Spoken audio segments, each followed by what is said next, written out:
உதயநிதி ராமநாதபுரத்திலிருந்து பிரச்சாரத்தை தொடங்குறாராம். அது என்ன சொல்கிறாராம், லோக்சபாவில் ராமநாதபுரத்துலேருந்து ஆரம்பித்தோம், 40 தொகுதி ஜெயித்தோம். இப்போ சட்டசபையில் அங்கேருந்து ஆரம்பிக்க போகிறோம், நான் எல்லா தொகுதியும் ஜெயிப்போம்.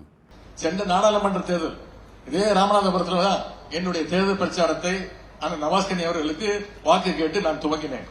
40க்கு 40 வெற்றி பெற்றோம். அதே போல இன்றைக்கு இந்த தேர்தல் பிரச்சாரத்தை, சட்டமன்றத்துக்கான தேர்தல் பிரச்சாரத்தை இதே ராமநாதபுரம் மாவட்டத்தில் இன்று நான் துவங்கி இருக்கின்றேன் என்று நீங்கள் நினைத்து கொள்ளலாம். நிச்சயம் 200க்கும் அதிகமான தொகுதிகளில் நம்முடைய திராவிட முன்னேற்ற கழகம் வெற்றி பெற வேண்டும். ராமநாதபுரத்தில் போய் நின்று பேசுவதற்கு உங்களுக்கெல்லாம் தகுதி இருக்கா? நீங்கள் எல்லாம் ஒரு மனிதர்னு சொல்லி, ராமநாதபுரம் எவ்வளோ ஒரு புனிதமான இடம் தெரியுமா? 1937 வெள்ளையர்களின் ஆட்சி. வெள்ளையர்கள் மாகாண தேர்தலை நடத்துகிறாங்க. மாகாண தேர்தலை நடத்தும்போது தமிழ்நாட்டில் உள்ள அத்தனை இதுக்கும் ஆள் இருக்கிறதுக்காக கிடைச்சாங்க. ராமநாதபுரத்துக்கு மட்டும் ஆள் நிற்கிறதுக்கே கிடைக்கல. பல பேட்டிகளில் சொல்லியிருக்கேன் நான்.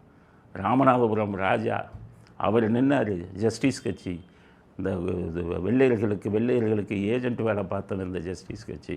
தமிழ்நாட்டு மக்கள் பற்றியெல்லாம் சொன்னாங்க. ஜஸ்டிஸ் கட்சின்னு கேள்விப்பட்டாலே அவன் வந்து வெள்ளையர்களின் கைக்கூலி முடிவு பண்ணிக்கோங்க. அவன் வந்து ஒரு பெருமையாக சொல்லக்கூடிய ஒரு இதுவும் கிடையாது. இந்திய சுதந்திரத்துக்கு எதிராக இருந்தவர்கள் அவர்கள். இந்த ஈவேரா அதில் தான் வந்தார். அதனால தான் ஈவேரா வெள்ளைக்காரனோடு சேர்ந்துக்கிட்டு சுதந்திரத்தை கொடுக்காத அப்படின்னு சொன்னார். சுதந்திரத்தை நீ கொடுத்தா காங்கிரஸ்கிட்ட கொடுக்காத, எங்கள் ஜஸ்டிஸ் கட்சிகிட்ட கொடுன்னு கேட்டால் ஈவேரா. அதனால தான் நாங்கள் ஈவேராவை பல விஷயங்களில் எதிர்க்கிறோம். அன்றைக்கி காங்கிரஸில் வந்து பசுமன் முத்துராமலிங்க தவிர 25 வயசு 26 வயசில் வந்து நிற்க வைக்கப்பட்டார். நிற்க வச்சு ஒரு சரித்திர முக்கியத்துவம் வாய்ந்த வெற்றியை அங்கே வந்து பெற்றார் அவர்.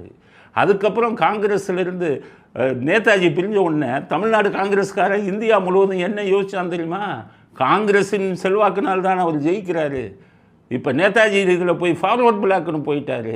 அதனால் இனி அவர் ஜெயிக்க முடியாதுன்னு சொல்லும்போது காங்கிரஸின் ஆதிக்கத்தை 1952 தேர்தலையே, முதல் பொது தேர்தலிலே தூக்கி எறிஞ்சிட்டு ஃபார்வர்ட் பிளாக்கில் நின்று நேதாஜி கட்சியில் நின்று ஜெயிச்சார். ஒரு சரித்திர முக்கியத்துவம் வாய்ந்தது.